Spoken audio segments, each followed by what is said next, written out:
उमेश जी जो है अपना आप में एक विवादित और इस तरीके का है, जिस तरीके का एक एलर्जी का बैक्टीरिया हो ना। इसमें क्या संदेह है, 1192 से पहले जो है राजपूत शब्द इतिहास की किस किताब में मिलता है आपको? तो केंद्र राणा जी ने जो है उमेश जी चाहिए कि उनका सम्मान करने के लिए, और प्रणव जी को उन्हें टारगेट बना रखे होगा, इसको विधायक नहीं बनने देना। नमस्कार, स्वागत है आप सभी का हिंदुस्तान 24 पर और मैं आप सबके साथ विपिन चौधरी। पृथ्वीराज चौहान की जाति को लेकर एक बार फिर से बहस शुरू हो गई है और इस बहस को जन्म दिया है उत्तराखंड की खानपुर विधानसभा से निर्दलीय विधायक उमेश कुमार ने अपने विधानसभा क्षेत्र में सम्राट पृथ्वीराज चौहान की एक प्रतिमा का अनावरण किया है और उन्होंने इस कार्यक्रम में ओकेंद्र राणा जो राजपूत समाज से हैं और अक्सर सोशल मीडिया पर आप लोगों ने उनके वीडियो भी देखे होंगे, वो गुर्जर समाज को टारगेट करते रहते हैं और किस तरीके की अभद्र भाषा का वो प्रयोग करते हैं वो भी आप सभी लोगों ने सोशल मीडिया पर ज़रूर देख लिया होगा। अब वास्तविकता आखिर क्या है, आज बातचीत करने के लिए हमारे साथ सीनियर एडवोकेट ब्रह्मपाल गुर्जर जी मौजूद हैं। ब्रह्मपाल जी, बहुत बहुत स्वागत है आपका हिंदुस्तान 24 पर। आपका भी स्वागत करते हैं विपिन चौधरी जी। आप भाई, आपका बहुत बहुत धन्यवाद। आपके दर्शकों का, आपके चैनल का हम स्वागत करते हैं। पृथ्वीराज चौहान की जाति को लेकर एक बार फिर से विवाद छिड़ गया है, एक नई बहस शुरू हो गई है।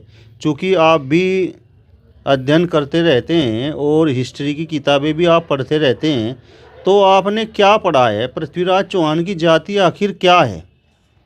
देखो, ये बहुत ही हास्यास्पद विषय है विपिन चौधरी जी। जहाँ तक महापुरुषों की जातियों का विषय है, इस देश के अंदर जो है इतिहास विभाग भी है, पुरातत्व विभाग भी है, सांस्कृतिक भी है। तो ये सारा जो मैटर होता है ये देश की राजनीति के द्वारा प्रचालित किया जाता है। कोई व्यक्ति किसी के बारे में जानना चाहता है, उसकी ऑथेंटिक जानकारी इस देश की सरकार द्वारा बनाई गई संस्थाओं के द्वारा तैयार रखनी चाहिए। और जैसे ही कोई किसी भी महापुरुष की जाति को लेकर विवाद खड़ा करता है तो तुरंत के तुरंत ही जो है उसकी जाति को आप प्रसारित करते हैं चैनल पर कि सरकार के अनुसार देश की संस्थाओं के अनुसंधान खोज उसके आधार पर फला महापुरुष की ये जाति घोषित की जाती है। किसी व्यक्ति को उस पर कोई आपत्ति है, उसके पास कोई साक्ष्य है, वो अपना साक्ष्य संबंधित संस्था में जो है दाखिल करा दे। शोध के अनुसार, साक्ष्यों के अनुसार अगर उसकी बात सच है तो उसके अनुरूप इसमें संशोधन करा जाएगा। ये क्या मजाक है कि भाई पृथ्वीराज चौहान जो है राजपूत है या गुज्जर है? इसमें क्या संदेह है? 1192 से पहले जो है राजपूत शब्द इतिहास की किस किताब में मिलता है आपको? मेरे से ये तो बता दो आप।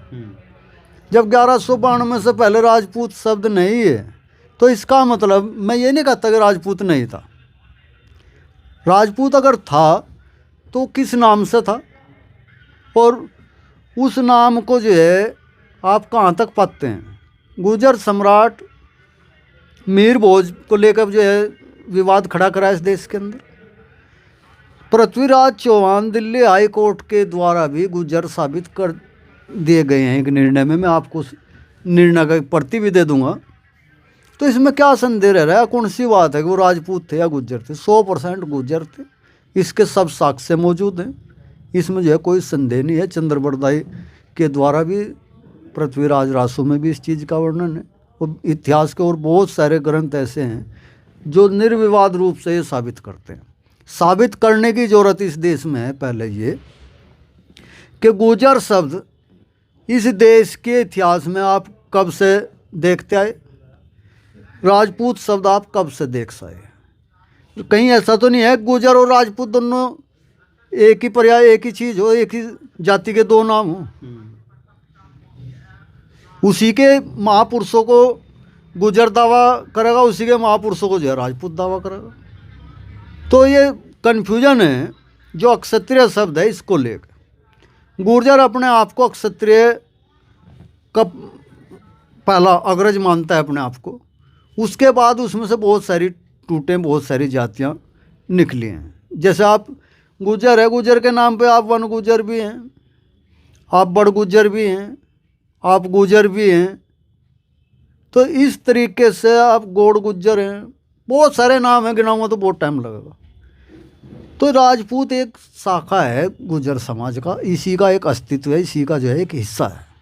ये विवाद बिना वजह राजनीतिक रूप से उन लोगों ने खड़ा करने का प्रयास किया है, ताकि लोगों के दिमाग में एक टकराट पैदा हो जाए। जहाँ तक उमेश जी की बात है, उमेश जी जो है अपना आप में एक विवादित और इस तरीके का है, जिस तरीके का एक एलर्जी का बैक्टीरिया हो ना, उसका काम है खुजली करना, एलर्जी करना, समाज को उद्वेलित करना, इसमें टकराव पैदा करने की बात करना।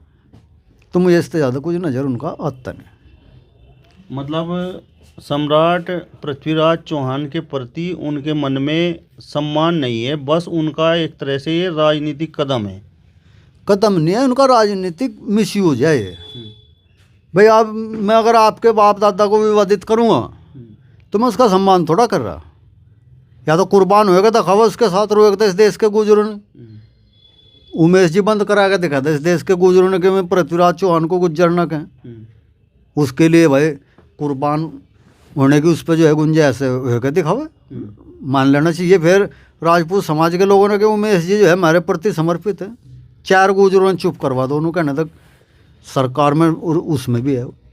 जिस तरीके से उन्होंने सम्राट पृथ्वीराज चौहान की मूर्ति का अनावरण किया और उस कार्यक्रम में ओकेंद्र राणा को उन्होंने इनविटेशन दिया, तो क्या ये गुर्जर और राजपूत को एक तरह से लड़ाने का उमेश कुमार का षड्यंत्र था? नहीं, ये तो ओकेंद्र राणा की भी समझ में नहीं बात है रे। ओकेंद्र राणा ने जो है उमेश कुमार की क्यों जरूरत पड़ रही है? क्या मैं खुद अपने महापुरुषों के बारे में उनका सम्मान करने के लिए, चलो मान लो पृथ्वीराज जी जो है राजपूत थे, तो ओकेंद्र राणा जी ने जो है उमेश जी चाहिए कि उनका सम्मान करने के लिए, तो ये ओकेंद्र राणा जी भी उनका अपमान कर रहे हैं, मैं भी उसे राजनीतिक रूप से मिसयूज करना चाह रहे पृथ्वीराज चौहान जी को। उमेश जी तो कर ही रहे, तो इसमें मैं नहीं मानता मैं उसका सम्मान करने के लिए बुलाया या नहीं इसलिए बुलाया। हाँ, गुज्जर जो है राजपूत के खिलाफ खड़ा हो जाए, राजपूत गुज्जर के खिलाफ खड़ा हो जाए, ये गंदी मानसिकता के साथ उन्हें इस कार्यक्रम में उसको आमंत्रित किया। उन्होंने ये भी बोला कि जो लोग इस प्रतिमा के अनावरण के बाद सवाल उठा रहे हैं और मुझे टारगेट कर रहे हैं, तो वो लोग याद कर लें कि मैं किस तरीके से नसबंदी करना जानता हूँ। चलो सर, अस्पताल वाले देख लेंगे तो नसबंदी करनी भाई, नसबंदी करने के लिए हमें तो जरूरत नहीं है, यहाँ तो बतरा चल रहा, लोगों के पास साधन है। हाँ, ढूंढ रहा कहीं ना अस्पताल को समझा नसबंदी करने का उन्हें शौक है, और इस वीडियो को सभी छोटे बड़े देखेंगे, इसी लायक है वो नसबंदी कर। मैं तो नहीं कह रहा उस समय कम से कम बछड़ों की कछड़ों की उनकी लग जाए नसबंदी करना। हाँ तो भाई, इनकी तो ऐसी गंदी मानसिकता है, नसबंदी शब्द ऐसे शब्द इस्तेमाल करेंगे क्योंकि उनके लिहाज नहीं है माँ बहन की किसी बात की। उन्हें नहीं पता इस वीडियो को जो है मेरी कोई माँ बहन भी देखेगी। कर भाई नसबंदी, क्या करता नसबंदी हो, क्या है वो नसबंदी करना, नहीं तो बताओ कुछ नहीं, हवाबाजी करनी मेरे पे जो को हेलो चाहिए आप जब कैमरे के सामने कह देंगे।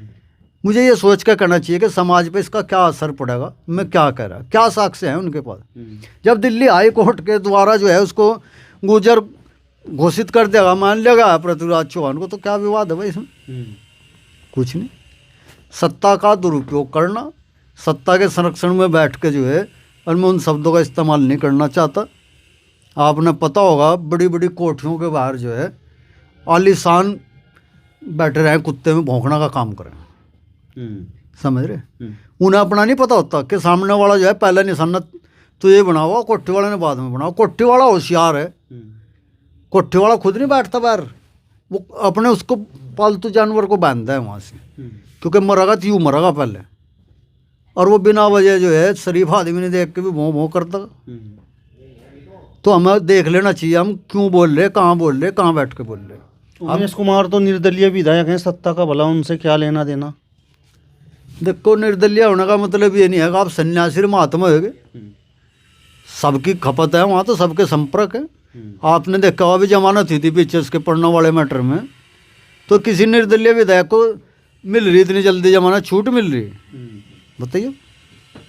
तो देखने न है निर्दलीय जिस तरीके से सिटली करते हो लोग कर लें। अगर किसी पार्टी का इतना खराब गिर रहा हो उसमें लोगों ने समझ लिया होगा भाई ये फला पार्टी भी बेकार है, तो निर्दलीय के रूप में भी आ जाए लोग। ऐसा कोई ज़रूरी है? अगर निर्दलीय है तो सरकार तो अलग है या बहुत बड़े आदमी है। नहीं, उन्होंने क्या यह कार्य इसलिए किया है कि भाई अब 27 में विधानसभा चुनाव भी होने हैं और प्रणव चैंपियन एक बार फिर से चुनाव मैदान में उतरेंगे, और उससे पहले एक तरह से गुर्जर और राजपूत के इस विवाद को इस माध्यम से हवा दे दी जाए ताकि कुंवर प्रणव सिंह चैंपियन को नुकसान हो सकता है इसके साथ ये भी उनकी सोच हो, इसके अलावा कोई दूसरी सोच हो सकती है, तीसरी हो सकती है, तो वही जान सके अपने अंदर की बात। लेकिन जो कुछ कर रहे वो सद्भावना तो नहीं कर रहे, ये बिल्कुल तय है। उनका जो प्रोग्राम चल रहा ये दुर्भावना से चल रहा, लोगों को नुकसान पहुंचाने के लिए चल रहा। उसमें चाहे कुंवर प्रणव जी को उन्हें टारगेट बना रखे हो, भाई इसको विधायक नहीं बनने देना, चाहे कोई और दूसरा उनका टारगेट हो, लेकिन उनकी दूषित मानसिकता के तहत जो है इस कार्यक्रम का उनके द्वारा जो है संचालन किया जा रहा है, इसको चलाया जा रहा है, कराया जा रहा है। चलिए, तो सीनियर एडवोकेट ब्रह्मपाल गुर्जर जी को आपने सुना। फिलहाल इस वीडियो में बस इतना ही। अगली वीडियो में फिर आपसे मुलाकात होगी, तब तक बने रहिए हिंदुस्तान 24 के साथ। नमस्कार।